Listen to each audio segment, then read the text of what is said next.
Welcome back, guys. Welcome back to the Real with Joseph Lamtman. Walk and talk edition again. Uh, yeah, I think I was sitting around like, I can give my take on the Browns game Saturday. Uh, Number one, because it was a lackluster game. If you watched it, it was pretty boring. And number two, oh, by the way, I'm out on my little, so I take this little winter evening walk. So if you don't see me, that's why. Sorry for the lighting, but you might just listen more to this in this one. So, but like I was saying, I said, I really don't need to do a post game on that game because, like I said, number one, it was not a whole lot in that game. Like the Browns beat the Ravens 13-3. So I was like, I'm gonna just give a quick take on that. And I said, you know what? Why not just share a little message real quick too, of something that's been going on with my own life recently. So first part with the Browns, I'll start there. Uh, Good win. A boring game, but at least they got the win. A win is a win. I thought Deshaun Watson played a lot better. Uh, he's getting better and better, looking like his true self. Uh, I thought the offense there in the second half played a lot better. I think they got the run game going finally. And like I said, I think Watson's rhythm got going, and I think it's you're starting to see slowly more and more what the offense is going to become. I thought defensively they actually played a solid game because there has been a lot of consistency with that team on the defensive side this year. So that was good to see there. Um, what else? Like I said, there wasn't a whole lot going on. The Ravens played a terrible game. Uh, they didn't really do much of anything. I will say, when I went back and watched some of the highlights again, rewatched them, because you had to really nitpick a lot of takes out of that game because they were just so abysmal. It was so boring. But I do think you're starting to see slowly on the defensive line. You're starting to see Perry on Winfrey, and you're starting to see Alex Wright. Slowly, not much, not saying a whole lot, but those guys in my eyes the last couple of weeks have slowly more and more gotten better and better. And so I like what I'm seeing there. Uh, that's a good sign because they need it. They need more depth on that line. They need guys to step up. And so I'm glad to see that. That was one take I took. I think the defensive line with those two guys is starting to play better. And so I think Denzel Ward played a great game. It was good to see that. Looked like his true self. That's a good sign. And so it was a pretty overall a good game for the Browns outside of the field goal kicking. So I mean here, and it was your typical AFC North battle. Gritty, low scoring, not a whole lot going on. And so yeah, I mean that's really the game. I mean, I thought I think offensively, like I said, I think with the passing game, you're seeing more and more what they're going to become. Uh, so that's a good sign. That's really all you're looking for is just gradual improvement week to week because we don't really expect a whole lot the rest of this year. I mean, I know they got a slim chance to make the playoffs. I wouldn't bet on it. Uh, I don't. I just think there's so much that has to happen. But they got a shot, and if you got a shot, obviously you should always play to win. And so we'll see what happens. But uh, by the way, they got some help yesterday with that Oakland win. Uh, Oakland, no, that was one of the craziest finishes I've ever seen. I know all my New England family, they were pissed after that. That's a horrible way to lose. Why the hell would he flee? What was dude thinking? Throwing the ball across the field in the traffic. Like, what are you doing? He might just throw away the whole season because they still had a shot to make the playoff. But you get a loss like that, that's demoralizing. But anywho, I I think like I said, they got a slim chance to get in the Browns. I wouldn't bet on it. Uh, I would just say for the rest of the year, just keep looking at the gradual improvement. Looking at the offense in particular, what kind of rookies are stepping up? Can Winfrey and Alex Wright, can they keep stepping up, producing more and more? Those are the things I'm looking for. And so, because it's all about next year. And most importantly, we got to evaluate this coaching staff as well. Now, I thought Kevin Stefanski did a lot better job this week, so that was a good sign. But he's got 3 more weeks, and they should win these last 3 games. And so that's nothing I'll be evaluating as well. Excuse me, is Stefanski. I need to see Stefanski really look like he should be the head coach for the future, because I think it's 50-50. And like I was saying last week, in my last video I did, that Bengals game was bad. And you've seen those Bengals games here and there. But what's crazy about Stefanski is Stefanski will give you a lot of other games too, like the other day, where he manages pretty well, calls a solid game. And it's a good team win. And so, again, I think you got to look out for what Stefanski's going to do the rest of the year as well. And so, that's what I'll be looking for. But other than that, like I said, I thought Watson played well. I thought that fourth quarter was incredible with the energy in the stadium.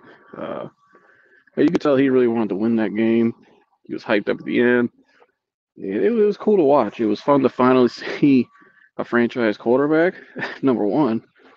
And number two, it was great to see, anytime you beat the Ravens and you're the Browns, it's always a good sign, especially at home, because we know the history there. So, and my last take, like I said, it was a whole lot in this game. My last take would not probably, my last take is, can we keep the white face mask for next year? Because they look so much better in the white face mask. And I was like, can we please keep these for here on out? It looked like the old school. It just looks so much better. Like I don't know, it just popped more. And I thought it looked like the Cleveland Browns to me. It looked like the Browns that I used to hear about back in the 80s, when they were good. And just, you had the Cardiac Kids, the late 80s with Kurt Kozar and all those dudes. The white face mask just looks so much better. So I was like, can we please keep that? That's my only plea. Can we please keep the face mask? But yeah, that's my take on the game. Like I said, not a whole lot. This is kind of just like a random one too, guys. So I know I said I got a little quick message. So let me think here. It's Christmas week. We're heading into Christmas this week. Merry Christmas to everybody out there. Hope you guys have a good time with your family and friends this Christmas. And stay warm. Because weather's starting to get a little colder. I'm talking about like a blizzard or something coming around the area next week or later this week or something like that. So we'll have to wait and see. But Merry Christmas to you guys. And, I've been sitting around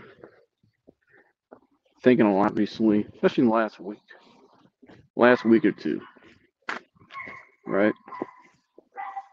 And the last week or two for me has been very key. What do I mean by key? Key in terms of for my own personal healing. Because if you guys know, I'm still going through my own journey as well. Yes, I've come a long way. I made plenty of strides, especially within this last year. But there's still a lot more things I'm growing in, especially with my agoraphobia. And I don't know if I've been like so open about my agoraphobia, I've talked a lot about my health anxiety that I've had to deal with, that started to overcome more and more. Uh, just my overall journey, what I've been through for the last 8 years. But one thing that I've never maybe talked about enough of on here that I've really struggled with is agoraphobia. Now, a lot of you might be asking, what is agoraphobia? Well, agoraphobia, basically what agoraphobia is this. It's like a fear of, uh, if you think your house is your comfort zone and you're afraid to leave your house because you're afraid you're too far from your house, what if you have, it's like the what if thinking. What if I have a panic attack and I'm far from home, right? You think escape will be difficult, and therefore you think you have no way to get out of the panic of what you fear, whatever you fear. That's what agoraphobia is, a fear of escape, or that you can't escape, or that you can't get to your comfort zone. And so what happens over time is you sit in your house and isolate, and you avoid a lot of things. And that's what I did for a long, long time. And I'm still now within the last year working out of finally. And you know, mine started when I was 15. When I went through that journey, I talked about plenty of times what I went through. Uh, after all that happened with me and my football experience, and I just got really, just kind of in shock at what happened to me because it all happened so fast at that time. I just shut down, and when I shut down, like literally shut down. And so I shut down. And I got really, I didn't realize it at the time. I didn't realize this till really within the last year, year and a half. Really, the last year. It's just how depressed I was, and how that depression made me just sit and sink in a hole every day, and how uh, it was like a pain every day. And what I did was I avoided that pain. I didn't want to confront that pain, and it made me very agoraphobic. And the agoraphobia basically just ran my life. It's ran my life for a long time. And so, up until about this last year, like I said, within the last year is when I finally started to slow down and really, really be honest with myself. Yeah, sorry if it's dark, guys, but let's try to get the best light I can. But like I was saying, just how uh, really dark I got. I finally realized I was able to, in the last year, really, really be honest with myself and really pinpoint a lot of things. And I finally opened up about a lot of things. Because agoraphobia as well, along with depression, a lot of it is concealing.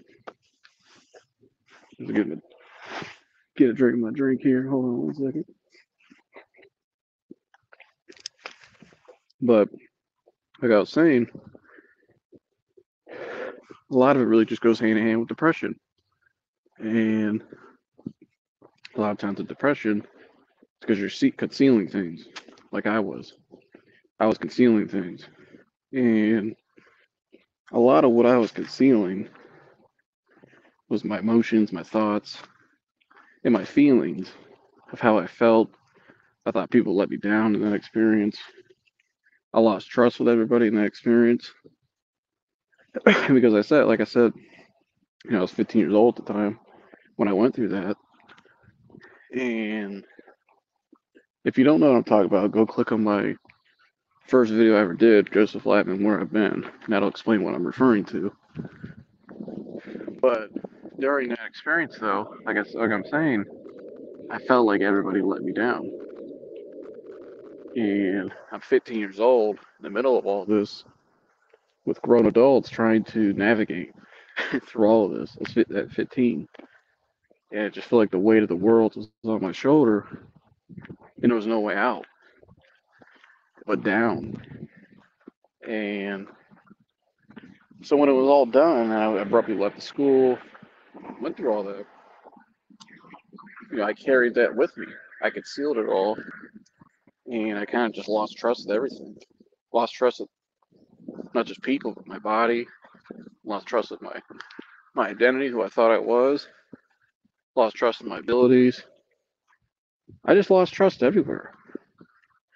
And here, I mean, I even probably lost trust more in my, if I think about it, lost more trust in my faith because I was just couldn't believe what had just happened. All happened so fast. I didn't know how to rationalize it. So I was sitting here trying to figure all this stuff out. But with all that being said, I've realized with agoraphobia, studying it more and more, realizing my life where it applies, there's so many people out there to have it and go through it. But you don't really hear a lot about agoraphobia. You just kind of, people just say, well, he's a fear. They're just fearful leaving their house. Well, that's not true. There's a deep underlying issue that causes it. And a lot of when I figured out what caused mine, what causes a lot of people is perfectionism. Perfectionism that you see when you're a kid. Perfectionism based on standards that were placed on you when you were a kid. And if the standards weren't met, things weren't met, you didn't feel good enough. And a lot of times what happens is when you carry that perfectionism, it turns into, well, if things aren't perfect, you don't feel comfortable with it. You think it's a disappointment. But that disappointment could turn into you can feel uncomfortable. And what will happen is the more you feel like that, you allow that pressure, that uncomfortableness, you start to avoid. Because you start to say, if things aren't good enough, things aren't perfect, and I feel all this pressure, then I'll just avoid it. And that's what happened with me. There was a lot of pressure and standards and expectations put on me. So I was getting a drink. All these standards and expectations put on me and weren't being met. And so when they didn't get met, I think for a while that's why I got depressed. And that's what it often leads to, depression. Especially when you're isolated away. We're not made to be isolated as humans, right? And this is something I've had to really work out of more and more in the last year. Is getting back to relationships, getting back around people, allowing myself to be vulnerable. Because a lot of times too, when you have health anxiety or you go through anxiety disorder, panic, your worst, some of your worst fears, at least for me, is having a panic attack or something in front of people. You fear that embarrassment. How will I feel embarrassed, right? When a lot of times in reality, what I've learned at least is a lot of the people around you are going to do the same thing, and that when they hear you talk about it, like I've done, you actually start to realize how much more in common you have with people, and how so many people just hide and really just conceal a lot of things in our society. We conceal because we're told to conceal. We're told to suppress. We're not taught how to work through things properly. If you get put in a situation like for instance, when I was, they just say, okay, they label you, they give you an identity, they diagnose you. This is what you are. You're a hypochondriac. You have an anxiety disorder. Blah blah. And then here's the pill, and see you later. And that's what happened to me. And nobody really, nobody around me knew what to do, and I didn't know what to do, obviously. But there was no real help out there. I didn't find real help until I went when I was 3 years after that, and I was sick and tired of just all the same old shit, and Well, now you can see me more like I was sick and tired of the same old shit, and I just went. That's what I told the story many times. I just went online one day and just Googled anxiety because at that time I was doing lawn care, and a lot of what I learned in lawn care was through YouTube. A couple, a bunch of guys I watched on there. I really educated myself on lawn care, like just not only just like I'm just not like cutting grass. I'm like actually treating lawns, like making them look like baseball fields, right? And so I said, gee, if I could find that for lawns, there's got to be something online for anxiety. And what do you know? I find the anxiety guy. And so when I found a dentist, it was like I finally found somebody that actually really understood fully what I was going through.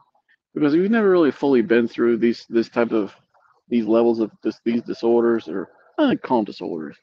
Because anxiety is not a condition. It's more just it's not an illness. It's just a conditioning thing you can work out of. It's not who you are. Anxiety is just a thing. It's not part of you. And so, like I said, for me, when I went online and found him, I finally found somebody that really identified with what I was going through. I didn't feel as isolated anymore because I said, okay, this guy, he has the same thoughts I get. Because anxiety gives you a lot of weird thoughts, but no, it's just all of it. The depression, anxiety, all of it together. You couple all that together, it's just a lot. You know what I mean? It's just a lot of shit. That's what it felt like, just a lot of just stuff on my shoulders. And so, for me, recently, uh, diving more into my agoraphobia, because, doing this podcast within the last year is one of the best things I've ever done. It's probably been the best thing that's ever happened to me. One of the best things that I've done in the last 8 years in this journey, by far, because of what it's allowed me to do, not just, with other people and meeting people and helping people, most importantly, but it's also helped me in a lot of ways. It's made me more vulnerable. It's really made me a lot of things that have come along with it, new things. It's really made me accept new challenges. But with those new challenges, it's also made me dig deeper as well. And so by digging deeper, I've really had to really be honest with myself and really finally go after things hard. Really attack the root causes of my life and the things that I've been holding on for so long and the things I was afraid to say, excuse me, I was embarrassed to say, all that. And so it hasn't been easy. I mean, don't get me wrong, the last 8 months since I've been doing this, almost 9 months now, beginning of January 2nd, it'll be 9 months. It's been awesome. It's been awesome. But uh, it has been a lot more, it's gotten harder at things, I guess you could say, in my healing, in my journey. Things have gotten a lot harder in terms of taking the next steps. It's like imagine you're running a sprint. You get past these small hurdles. It's a little easy. It's not that fast, and then the race gets quicker, and the hurdles get bigger. Right? That's what it's like. The hurdles have gotten bigger, and the speed has gotten a little quicker, which is okay. And I don't mean like speed like I'm being sped up, but more just like I'm growing more and more on my journey now. I'm really moving on from all this and fully. And I have overcome a lot. That's why you know uh, I sat around for a long time wondering, God, why did you keep me here? Why can't I go out and live my life? Why can't I just move on from this? What God was really doing this whole time was something and this is something we can lose track of. I'm guilty of this. I can lose track of this when I get down or frustrated at times because we are human and we have human parts of us. It's very easy to get down and upset and have emotion, right? We have flesh within us. So if you're in that state, don't get down on yourself. Don't be think you're losing it. You're all right. You're human, right? I've been there. I understand. And so, for me, but like for me, what I realized like God was telling me is when I'm starting to realize more and more, He was using me for multiple things. He allowed me to go through what I went through for a reason. He allows you to go through your journey, your ups and downs for a reason. And what he was taking me through was not just all, not only was it going to help benefit me and grow me like it has, it's grown me so much, especially within the last year, just in spiritual life, with my faith, but it's grown me all over every facet of life, mentally, physically, emotionally, spiritually. I mean, everything. And so, but he wasn't just growing me either. He was growing the people around me. He was growing the people in my family, and he's even helped grown, or help other people through me. It's not me. You know, he's done straight done this. You guys can relate to this. Maybe he worked with you in a lot of ways to get to somebody else. And not only that, God will do that. God will do multiple things at one time. He does this all the time. He'll use you and your circumstance because God has a meaning and a purpose for each circumstance, each trial. It's a lot of times it's to develop you. It's to push a further purpose. Push His will. He has a bigger purpose that we oftentimes we can't see, we can't comprehend it at times. Only He can comprehend it. And so, like for me, sitting around wondering why, and questioning, getting down, you have to stay focused on what helps me still even is, like I said, I'm still going through it, and so I want to share this because I know it can help a lot of people, maybe help just one person, kind of where I am and where I've been. And what I've made it through is, yeah, you may not be where you want to be right now. You may not have you may not have some of the things you want yet, but don't think you're far, far away. Don't think that God's forgotten about you. Don't think that He doesn't have a plan and a will for you, and don't think that He doesn't want to supply you with your wants and needs, because He does. If you look in Romans 8:32, where it says, if God spared His Son for us so that we can have a second chance in life, I'm kind of paraphrasing the verse, but what the verse says is, if God offered His Son, or if God spared His Son to die on the cross for our sins so we could have a second chance in life, who's to say He can't give to us freely the things that we want and desire? It doesn't mean bad things, so don't get it twisted. But, the things that we want, desire. We all have things that we crave and we want. There's things that I still haven't had, certain relationships, uh, or relationships in a long time, because I haven't get back in the swing of things. Other goals. I have a lot of goals and things that I want to accomplish that I still haven't gotten to yet. But what I can hang my hat on is I want to keep my faith and trust Him. And guys, it's not easy. Trust me, it is not easy, because the devil will use these things. The moments when you're down, you're tired, and you feel like you can't go anymore. He's gonna really hit you hard. He's gonna use those things. He's gonna make you think that God doesn't love you. He's keeping an eye on you. He doesn't want to give you these things. The only way you get to these things is through, you have to suffer, and you got to go through all this pain and all this stuff. And that's not true. A lot of times with God's making us wait for things, making us, be patient for things, which I've been going through. So maybe not having as much clarity on certain things as I'd like, but you have to trust in Him and know that He's working on it behind the scenes, and that His timing's perfect. And He allows things for a reason. God doesn't start something He doesn't intend on finishing. And so that's something I've had to focus on more and more. And going back to what I was talking about earlier with the agoraphobia, you know, that gives me hope. That has helped drive me more and more to believe that, what, hey, I can overcome this. I will overcome this. And so, yes, I have days, yes, I have times where it feels like I won't. I could sit back and think, oh my gosh, it's been 8 years. And look at all the time that's passed. But in reality, 8 years is just 8 years. And what I've been doing within this last year is the start of something where I'm headed now. And lucky, for me, I'm only 23 years old. 23 years old is very young. So it's just crazy too, because I see a lot of people my age that are really rushing to do like grown things early, like just. And to me, from my perspective, I could be wrong. I feel like this adds. The reason why I bring this up, this adds to a lot of people's.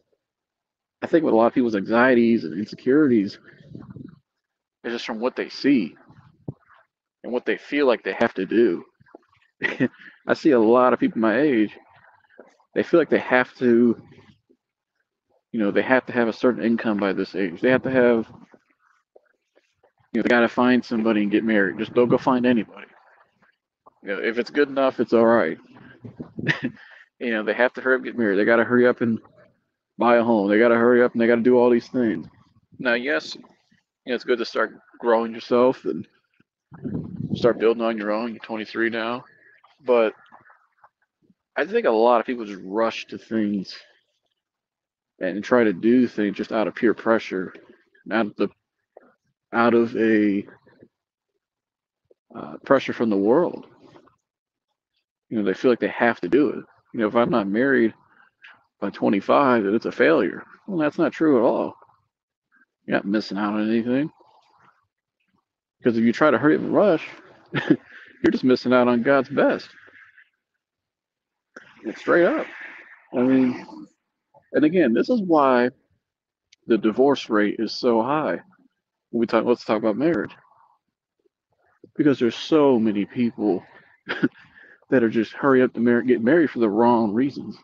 They make it look good, they make it sound good, they say all the right things, but you watch a lot of these people down the road, and I hate to say it because I don't like to see that, obviously. It's sad, but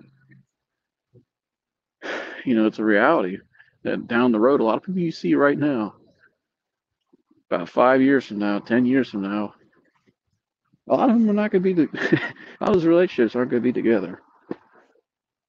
And there's a lot of it, you'll look back and you'll think, gee, I wonder why. It's because a lot of them either arranged, either forced, or they're just forced out of pressure, or out of the wrong passions. They marry for the wrong reasons, right? And so I'm just using that as an example, but that is a big thing, especially around my age, because we're getting older. And like for me, as a single man, I could focus on that, and I could sit around and see that and all that shit on social media. That's really a lie. A lot of what you see on there, that stuff's not real. A lot of people are faking on Instagram, making it look good, and in reality, it's not. And people fall for that though, and they beat themselves up, and all they're doing is adding more pressure to themselves. And remember I talked about earlier the agoraphobia, perfectionism, pressure, and this is why I brought this up today, because I think a lot of what I've gone through for different reasons, but that pressure, that perfectionism, it really can weigh you down and really cause you more stress, more anxiety, more anger, more depressed. Just get you down because you think you're not good enough. You think, especially when here I was in a period where I was really isolated. And I feel like everything around me, everyone around me was doing what they wanted to do, living their life, and I was doing nothing. And I just you could feel very inferior. You could start to get really down on yourself. And I did that. But as time went on, I started to realize, that's all BS. And a lot of what I wanted was still in front of me. It was up to me to finally say, you know what? The hell with it. I don't care what other people are doing. Not in a disrespectful way, but just more of, I got to focus on me. I got to focus on what I need to do. Because if I want to get to where I want to be and do the things I want to do, I have to take a step. And that'll always be for life. That's part of life. If you want things done, A lot of times you got to initiate it and just pray to God about it, and He'll lead you and He'll give you the steps to take. And so, for me, that's what I've learned, but also what I observed.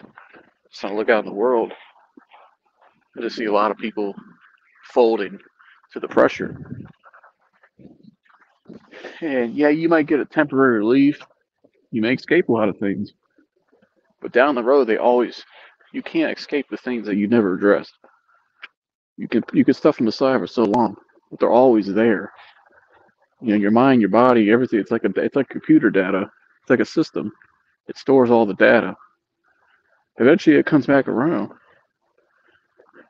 and especially you don't have the Lord in the center of it. And so, like for me, I could look at all that pressure, especially like I was saying, trying to get to my point.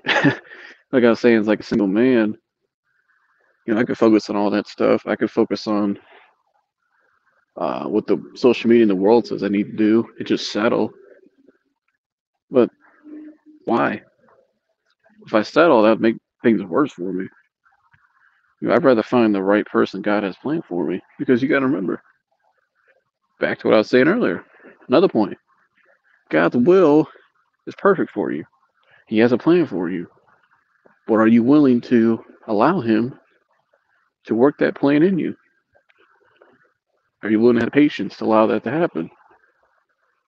And so, for me, for instance, here, I'll be honest, I get down sometimes. I get frustrated. You know, it is what it is. But I understand now more. What helps me get through those times is I lean on Him more. I lean on Scripture more. I lean on prayer more. I no longer allow those things to control me and to dictate what I do. And I'm also more open than I've ever been. And so I share all that today.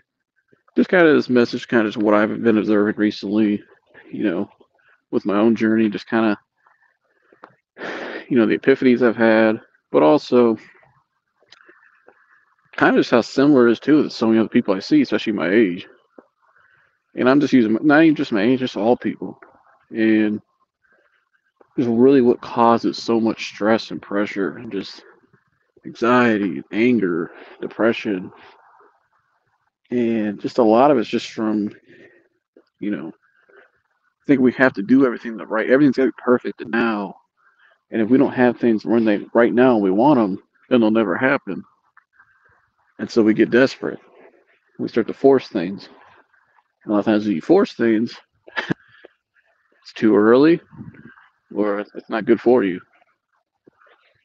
And that's something I've tried to do. If I get down, if I get in little stretches, maybe I'm figuring things out. I like to say down. I'm just kind of figuring things out still. I like to slow things down and just kind of take it day by day. But also just be honest with myself and trust God and trust that, God has someone planned for me. It'll be perfect for me and I'll be perfect for her. And where we are in our lives. And that's nothing, man. Things ain't gotta be perfect for things that happen.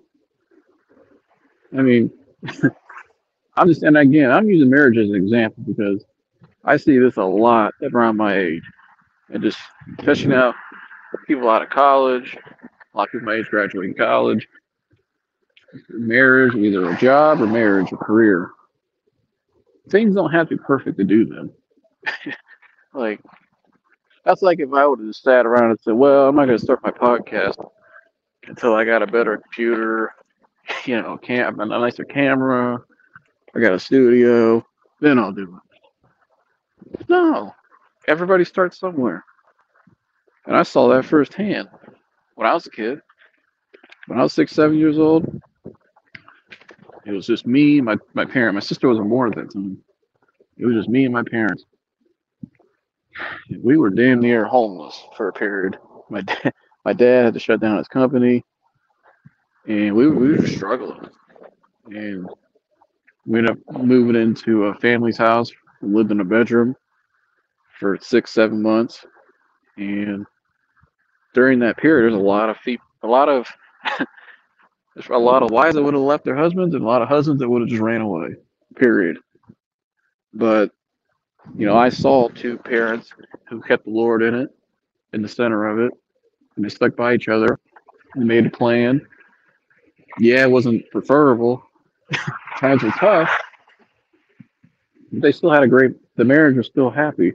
They were still, we're going to get through this, we're going to get through this, we're going to get through this, and we'll be okay. They stuck together. They came closer together. And they took they took care of me. My dad worked for 45 days straight, day and night, car business. And everyone knows the car business. Those are long hours, long days. And he just grinded, grinded, grinded. My mom took care of me, made sure I was good, took me to school, did everything she had to do. And we made it through. But again, things don't always have to be perfect. And, that's something, wrapping up my take today. I know it's going to stay a quick take, but I always turn into a longer take. I tend to ramble, but it's all good. But, like for me, like I've realized that my agoraphobia is, a lot of it was just based off of perfectionism. Things have to be perfect. If they're not, I avoid them. When in reality, that's not true. A lot of times, the best things in life don't always start off perfect. The best marriages I've ever seen didn't start off perfect. Like I just mentioned one. And the best, most successful people you ever see, they don't always start off perfect. Or with the best things, or the best, scenarios. A lot of times they start off with nothing, or from maybe not the ideal scenarios. But guess what? They stick with it, or they stick together, and they keep the Lord, to trust God, and they work through it. And that's what God tends to do a lot of times, is take people from nothing and build them up, build them up, build them up, and show the whole world or people around them that, hey, you can start from here and look what you could become because of me. And he creates a bigger purpose. And he fulfills a bigger purpose. And so that's my message for today. I know I said a lot on this little walk and talk. But, that's just kind of the things I've realized in my life recently. And I wanted to share it with you guys. This is just, things don't always have to be perfect. Things don't always have to uh, feel right. A lot of times, whatever you're going through, if you feel down or you just feel whatever, it's just emotion. Things just are.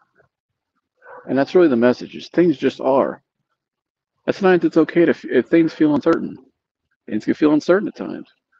But that's okay. Because through that uncertainty, you can either draw near to God more, or you can allow that to bring you down and to control you. And you can that's a lot of times you get depressed, start questioning yourself, and you start to kind of doubt your abilities. You get in the funk. And, I'll be honest, I've been there even recently. I still battle with it because you gotta remember, guys, I did this. I was going through that. I was going through the anxiety and all the habits and everything that goes with it. It controlled my life for 6, 7 years.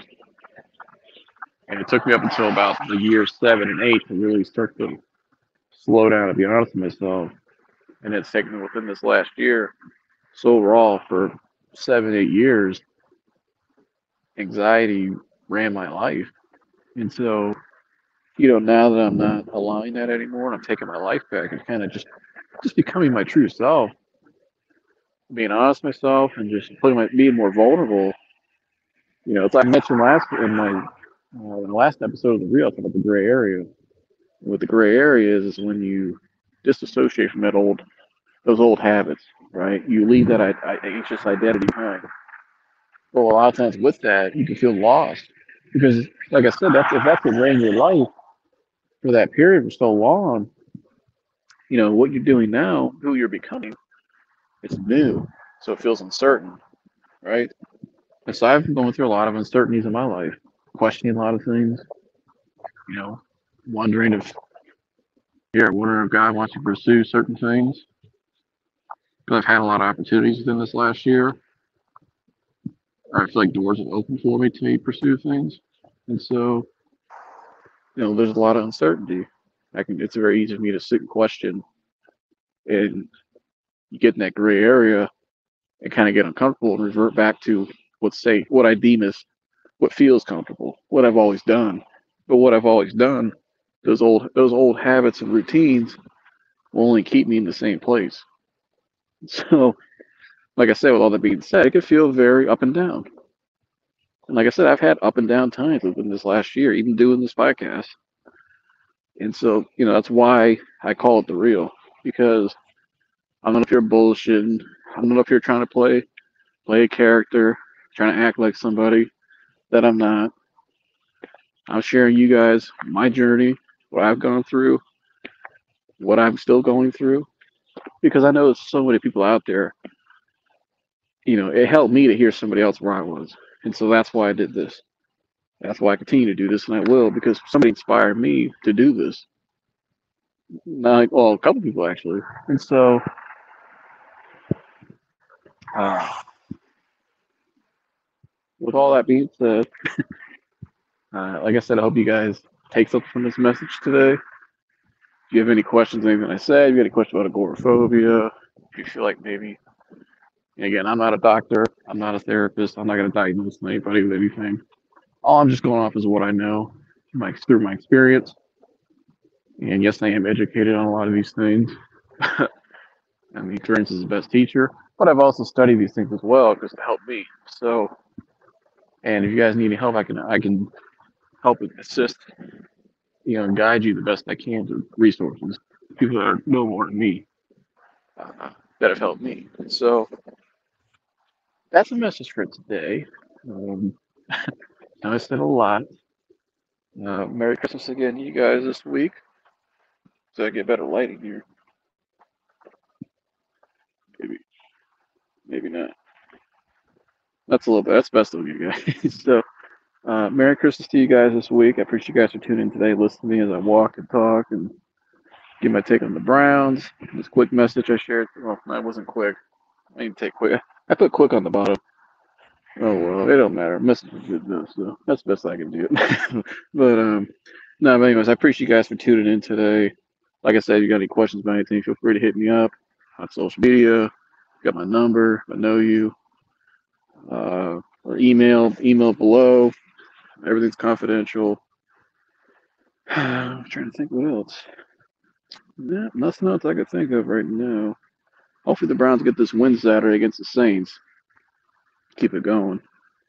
I know it's gonna be a tough condition, so that should work to their favor. Just run the ball heavy. That's what I would do. But we'll see what happens. Looking forward to that. Go Cavs as well. We got the Buckeyes come up here at the end of the month against Georgia. And my man Corey gonna be talking his stuff. Corey, if you're out there watching, hope we kick your ass on the 31st. Not playing, but I'm sure it'll be a friendly competition, though, Corey. You know how we do it. But trying to think of anything else. No, that's it. Yeah, stay warm this week if you're up here in the north.